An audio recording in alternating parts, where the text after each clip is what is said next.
చెప్పండమ్మా. ఎలా ఉన్నారు? ఈరోజు రైల్వేస్ వాళ్ళు రైల్వే రిఫార్మ్స్ 2026 పేరున ఒక 2 కొత్త చేంజెస్ అయితే తీసుకురావడం జరిగింది మిత్రులారా. అంటే చాలా చేంజెస్ తీసుకొచ్చారు. కానీ మనలాంటి సామాన్య ప్రయాణికులకి 2 చాలా మనకి ప్రతి టికెట్ బుకింగ్‌కి ఉపయోగపడుతూ ఉంటుంది.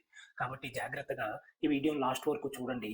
అండ్ మీ మిత్రులు, శ్రేయోభిలాషులు ఎవరైనా రైల్వేస్ యూజ్ చేసేవాళ్ళుంటే వాళ్ళకి తప్పకుండా ఇది షేర్ చేయండి. మీ అన్ని గ్రూప్స్‌లో ఇది పెట్టండి. చాలా ఉపయోగపడుతుంది. మనకి చాలా డబ్బులు కూడా మిగులుతూ ఉంటాయి. మనం సాధారణంగా ఒక టికెట్ బుక్ చేసుకుంటాం. అనేక కారణాలతో ఒక్కొక్కసారి క్యాన్సిల్ చేసుకోవాల్సొస్తుంది. సో, అప్పుడు దాన్ని చాలా సింప్లిఫై చేస్తూ వాళ్ళు 8 అవర్స్ అని ఒక కొత్త 8 అవర్స్ బేసిస్ మీద ఒక 4 కేటగరీస్ అయితే తీసుకురావడం జరిగింది. మీకు స్క్రీన్ మీద కనిపిస్తూ ఉంటుంది. అది చూడండి. మనకి ఏదైనా ప్రయాణం ఇప్పుడు ఫర్ ఎగ్జాంపుల్ హైదరాబాద్ నుంచి సాయంత్రం 8 గంటలకి ట్రైన్ అనుకోండి నాది. 12-8 అవర్స్ అంటే 8 అవర్స్ లోపులో 8 అవర్స్ తర్వాత అంటే 12-8కి 8 గంటలు కదా! 12 తర్వాత మీరు టికెట్ క్యాన్సిల్ చేసుకుంటే నో క్యాన్సిలేషన్ చార్జెస్. అంటే మనకి క్యాన్సిల్ చేసుకున్నందుకు మనకి రిఫండ్ అయితే ఏమీ రాదు అని దాని అర్థం.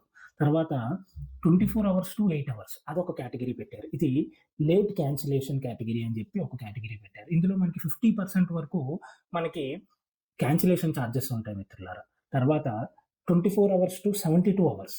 ఈ మధ్యలో ఎవరైనా క్యాన్సిల్ చేసుకుంటే వాళ్ళకి 25% వరకు క్యాన్సిలేషన్ చార్జెస్ ఉంటాయంట మిత్రులారా. అలాగే 72 అవర్స్ కన్నా ముందు అంటే 3 రోజుల కన్నా ముందు క్యాన్సిల్ చేసుకున్న వాళ్ళకి చాలా వరకు మొత్తం రిఫండ్ అయితే వస్తుంది. ఏదో నామినల్‌గా ఫీజ్ అయితే క్యాన్సిల్ చేస్తాము అని వీళ్ళు కొత్తగా చెప్పడం జరిగింది. ఇలా 4 కేటగరీస్ చేసి మనకైతే ఈ క్యాన్సిలేషన్ చార్జెస్ ఎక్కువగా ప్రజలకు వెళ్ళాలి.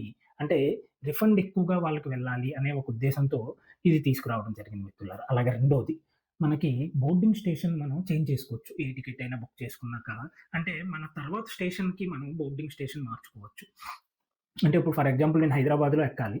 తర్వాత ఏదో కాజీపేట అనే స్టేషన్ వచ్చిందనుకోండి. నేను ఏదో కారణం చేత కాజీపేటలో ఎక్కుదాం అనుకుంటే మనం మార్చుకోవచ్చు. ఇది సాధారణంగా మనకి 24 అవర్స్ ముందు మనం మార్చుకోవాల్సి ఉండేది. అంటే 24 అవర్స్ తర్వాత ఇంక మనకి ఆప్షన్ ఎనేబుల్ అయ్యి ఉండేది కాదు మిత్రులారా. కానీ ఇప్పుడు దాన్ని 30 నిమిషాల వరకు తీసుకొచ్చారు. అంటే ఫర్ ఎగ్జాంపుల్ ఇప్పుడు నేను హైదరాబాద్‌లో ట్రైన్ సాయంత్రం 6 గంటలకనుకోండి. కాజీపేటలో అది 7 గంటలకనుకోండి. నేను సాయంత్రం 5:30కి కూడా నేను బోర్డింగ్ స్టేషన్‌ని మార్చుకోవచ్చు. సో, దీనివల్ల ఏమవుతదంటే, మనం ఒకవేళ మార్నింగ్ ఏదన్నా దగ్గరలో ఊరికెళ్ళామనుకోండి, కొన్ని కొన్ని స్టేషన్‌లు అరగంట గ్యాప్‌లోనే వస్తూ ఉంటాయి. సో, ఇక్కడ ఎక్కాల్సిన వాళ్ళు అక్కడ ఎక్కొచ్చు. సో, మనం ఒక అరగంట ముందే మనం దాన్ని మార్చుకునే ఛాన్స్ మనకి ఇవ్వడం జరిగింది. సో, దీనివల్ల ఏంటంటే ప్రయాణికులకు చాలా వెసులుబాటు ఉంటుంది మిత్రులారా. ఇలా ప్రతి రిఫార్మ్స్ వాళ్ళు ఇంకా సింప్లిఫై చేసుకుంటూ ప్రజలకు ఉపయోగపడేలాగా రైల్వేస్‌ని తీర్చిదిద్దుతున్నారు. కాబట్టి ఈ వీడియోని ప్రతి ఒక్కళ్ళకి షేర్ చేయండి. రైల్వేస్ యూజ్ చేసే ప్రతి ఒక్క భారతీయుడికి ఈ వీడియోని షేర్ చేయండి మిత్రులారా.